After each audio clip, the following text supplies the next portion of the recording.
Hello guys, welcome back to my channel. Village style మామిడికాయ పచ్చడి. వెల్లుల్లి, ఎండుమిర్చి వేయించుకొని గ్రైండ్ చేసుకున్న నువ్వుల పొడి, వేయించుకున్న మెంతుల పొడి, జీలకర్ర పొడి, ఆవాల పొడి.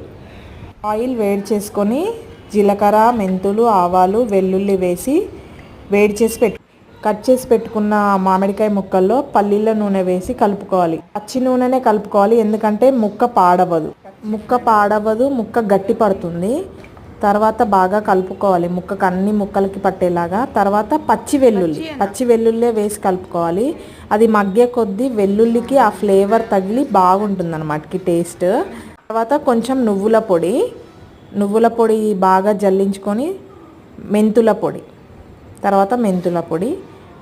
పొడి, తర్వాత ఆవ పొడి ఎక్కువ వేసుకోవాలి. అన్ని క్వాంటిటీస్ కంటే కొంచెం ఎక్కువ వేసుకోవాలి. తర్వాత జీలకర్ర పొడి, వేయించి పెట్టుకున్న జీలకర్ర పొడి వేసుకోవాలి. బాగా కలుపుకోవాలి. మామిడికాయ పచ్చడికి ఈ మసాలాలే మెయిన్ ఇంగ్రీడియంట్స్. తర్వాత కారం సపరేట్గా మా అమ్మ పచ్చడి కోసమే కొట్టించిందండి.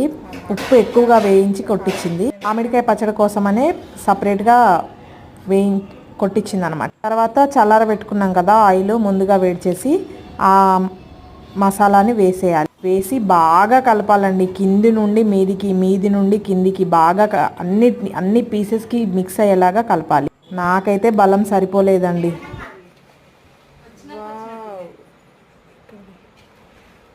ఇలా కలుపుకున్న మిశ్రమాన్ని మనం తడి లేకుండా తుడుచుకోవాలి. జాడీలో వేసి పెట్టుకున్న 3 రోజుల తర్వాత తీసి బాగా కలుపుకోవాలి. ఇప్పుడు మనం పెట్టుకున్న పచ్చళ్ళలో వేడన్నం వేసి కలిపి తింటే అస్సలు చాలా అంటే చాలా బాగుంటుంది.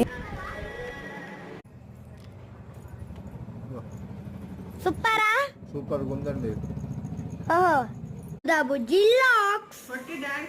Bye. Please subscribe. Like, share and subscribe. Thanks for watching. Please subscribe my channel. Bye guys.